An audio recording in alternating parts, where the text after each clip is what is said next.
ಆಡಳಿತ ಪಕ್ಷ ಇದೆ, ರೂಲಿಂಗ್ ಪಾರ್ಟಿ ಇದೆ, ಗೆದ್ದಿದ್ದಾರೆ. ಇದು ಈ ಸರ್ಕಾರ ಕೊಟ್ಟಂತ ಮ್ಯಾಂಡೇಟ್.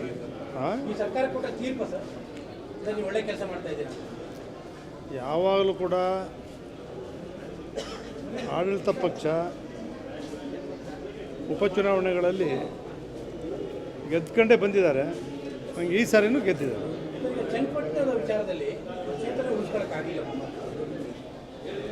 ಚನ್ನಪಟ್ಟಣ ಕ್ಷೇತ್ರಕ್ಕೆ ನಾನು ಹೋಗಿಲ್ಲ, ಆದರೂ ಕೂಡ ನಮ್ಮ ಮಗ ಹರೀಶ್ ಗೌಡ,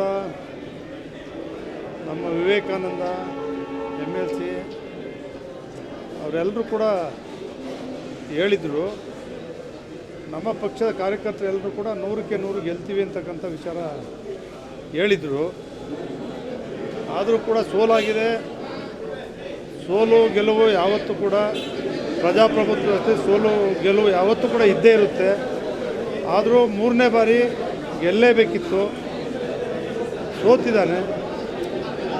ಅದು ಕೂಡ ಪ್ರಜಾಪ್ರಭುತ್ವದಲ್ಲಿ ಈ ಥರ 3 ಬಾರಿ ಸೋತಿರೋರು ಭಾಳ ಜನ ಮತ್ತೆ ಗೆದ್ದು ಮಂತ್ರಿಗಳಾಗಿದ್ದಾರೆ, ನಾಯಕರಾಗಿದ್ದಾರೆ. ಈಗ ಅದರಿಂದ ಧೈರ್ಯವಾಗಿ ನಿಖಿಲ್ ಅವರು ಸೋಲು 3ನೇ ಸೋಲನ್ನು ಕೂಡ ಎದುರಿಸಬೇಕು, ಜನತಾದಳ ಪಕ್ಷವನ್ನು ಕಟ್ಟಬೇಕು.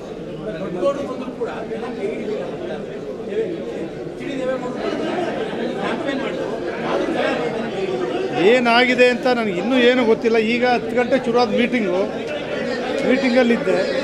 ಸ್ವಲ್ಪ ಸಮಾಲೋಚನೆ ಮಾಡಿ ಹೇಳ್ತೀನಿ. ಏನು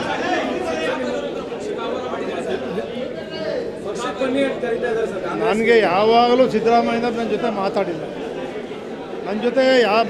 ಯಾಕೆ ಸುಳ್ಳು ಹೇಳ್ತೀರಿ? ಇಲ್ಲ, ಅವರೇ ಹೇಳಿದ್ದಾರೆ, ಸಿದ್ದರಾಮಯ್ಯನವರು ಪ್ರಚಾರದಲ್ಲಿ ಆ ರೀತಿ ಹೇಳಿದ್ದಾರೆ. ತಿಳಿದ್ಬಿಡ್ತಾರೆ ಬುಪ್ಪ ಅಂತ. ಯಾವಾಗಲೂ ನನ್ನ ಪಕ್ಷಕ್ಕೆ ಬಾ ಅಂತೇಳಿ ಈ ಕಳೆದ ವಿಧಾನಸಭಾ ಚುನಾವಣೆ ಮುಂಚೆ ಮಾತಾಡಿದ್ದು ನಿಜ. ಅವರು ಮಾತಾಡಿದರು, DK ಶಿವಕುಮಾರ್ ಅವರು, ಸುರ್ಜಿವಾಲ ಅವರು, ವೇಣುಗೋಪಾಲ್ ಅವರು, ರಾಜೀವ್ ಗಾಂಧಿಯವರು, PS ಸುನೀಲ್ ಅವರು ಎಲ್ಲರೂ ಕೂಡ ಮಾತಾಡಿದರು. ಚುನಾವಣೆ ಮುಗಿದ ಮೇಲೆ ಇವತ್ತು ಗಂಟ ಪಕ್ಷದ ವಿಚಾರ, ಗೆದ್ದ ವಿಚಾರ, ಸೋಲು ವಿಚಾರ, ಯಾವುದೇ ವಿಚಾರಗಳನ್ನ ಪ್ರಸ್ತಾಪ ಮಾಡಿಲ್ಲ. ನಾನು ಇದುವರೆಗೂ ಕೂಡ ಅವ್ರ ಜೊತೆ ಚಾಮುಂಡಿ ಬೆಟ್ಟದ ಮೇಲೆ ವೇದಿಕೆ ಹಂಚ್ಕೊಂಡಿದ್ದು ಬಿಟ್ಟರೆ ಇವತ್ತಿನವರೆಗೂ ಕೂಡ ನಾವು ಮಾತಾಡಿಲ್ಲ.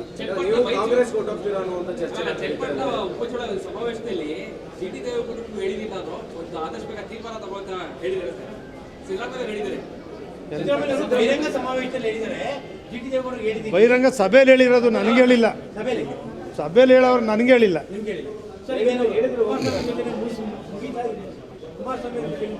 ನಾನೇನು ಮುನ್ಸಿಲ್ವೇ ಇಲ್ಲ, ನಾವು ಜೊತೆಲೇ ಇದ್ದೀವಿ, ಮುನ್ಸಿಲ್ವೇ ಇಲ್ಲ. ಬಟ್ ಅವ್ರು ಮಾಡೋದೇ ಹಿಂಗೆ ನನ್ನ ಬಗ್ಗೆ, ಅದಕ್ಕೆ ನಾ ಏನು ಮಾಡೋಕ್ಕಾಗಲ್ಲ. ಯಾರು ಕರೆದ್ರು ನನಗೆ? ಅವ್ರ ಮನೆಯಿಂದ ಅಭ್ಯರ್ಥಿ ಕರೀಲಿಲ್ಲ, ಅವ್ರ ತಾಯಿ ಕರಿಬೋದಾಗಿತ್ತು, ದೊಡ್ಡವ್ರು ಕರಿಬೋದಾಗಿತ್ತು. ಅವ್ರಿಗೆ ತೀರ್ಮಾನ ಮಾಡಿಬಿಟ್ಟಿದ್ದಾರೆ. GT ದೇವೇಗೌಡ ಇನ್ನೇನು ಏಜ್ ಆಗಿದೆ, ಮಗ ಬಂದಿದ್ದಾನೆ, ಮಗ ಸಾಕು. GT ದೇವೇಗೌಡ ಮಗ ನಮ್ಮ ಜೊತೆಗೆ ಬೇಕು, GT ದೇವೇಗೌಡ ರಾಜಕೀಯ ಸಾಕು ಅಂತೇಳಿ ತೀರ್ಮಾನ ಮಾಡ್ತಾರೆ.